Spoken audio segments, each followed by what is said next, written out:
अस्सलाम वालेकुम। Provincial assemblies का पार्ट नंबर 2 है ये फंक्शंस ऑफ प्रोविंशियल असेंबलीज़। यहाँ पे डिस्कस किए जाएंगे। First of all they himself elect speaker and deputy speaker under article 108। यानी कि आर्टिकल 108 हमें ये बताता है कि प्रोविंशियल असेंबली ख़ुद के लिए स्पीकर और डिप्टी स्पीकर ख़ुद इलेक्ट करती है through members of provincial assemblies. Secondly, elections for chief minister CM. Provincial assemblies do election on himself. जो चीफ मिनिस्टर होता है उसके लिए भी प्रोविंशियल असेंबलीज खुद इलेक्शन करवाती हैं अपने मेंबर्स के थ्रू और they elect a chief minister. Chief minister कौन होता है? हेड ऑफ प्रोविंशियल गवर्नमेंट होता है वो। उसके बाद CM not any relation with law. जो सीएम है उसका लॉ मेकिंग के साथ कोई रिलेशन नहीं होता, वो सिर्फ एडमिनिस्ट्रेटिव को रन करने के लिए होता है, यानी कि वो सिर्फ इंतज़ामिया चलाता है। जो असेंबली है वो 2 पार्ट्स में डिवाइडेड होती है। एक होता है लेजिस्लेशन करना यानी कि लॉ मेकिंग करना जो रिलेटेड है गवर्नर के साथ। सेकंड है टू रन एडमिनिस्ट्रेटिव जो रिलेटेड है चीफ मिनिस्टर के साथ। और गवर्नर कौन होता है? Governor is the head of constitution या constitutional head is a governor. Any law made assert of government nor CM. जब कोई भी लॉ बनता है तो उसके ऊपर सिग्नेचर जो होती है वो गवर्नर की होती है, ना कि सीएम की।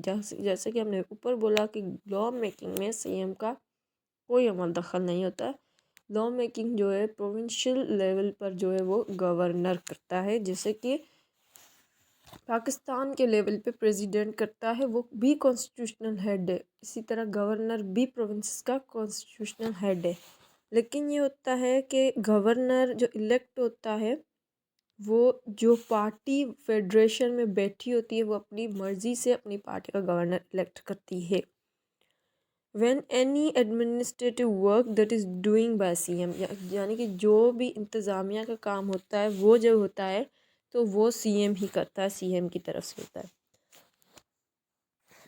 अब यहाँ पर एक चीज़ आती है प्रोविंशियल मिनिस्टर्स। प्रोविंशियल मिनिस्टर्स जो होते हैं वो प्रोविंशियल असेंबलीज बनाती हैं और उनका जो हेड है वो सीएम होता है, चीफ मिनिस्टर। प्रोविंशियल मिनिस्टर्स और चीफ मिनिस्टर्स मिलकर गवर्नमेंट को चलाते हैं, बाकी उनका लॉ में कोई अमल दखल नहीं होता।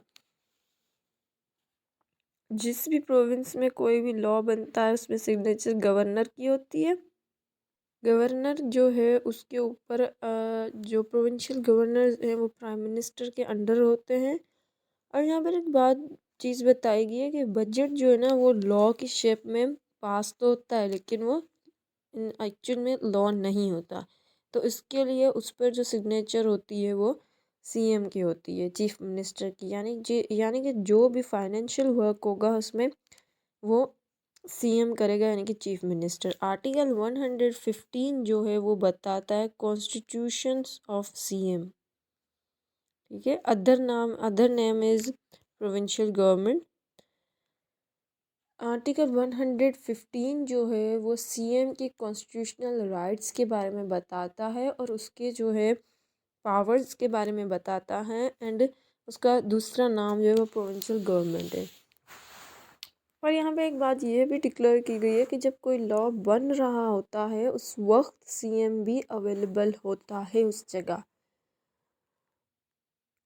और असेंबली के थ्रू अगर कोई लॉ बनता है तो वो हमेशा जो है वो जब पेश होता है वो एक बिल की सूरत में पेश होता है और पास होता है। पास होने के बाद जो है वो एक्ट की शक्ल इख्तियार कर लेता है।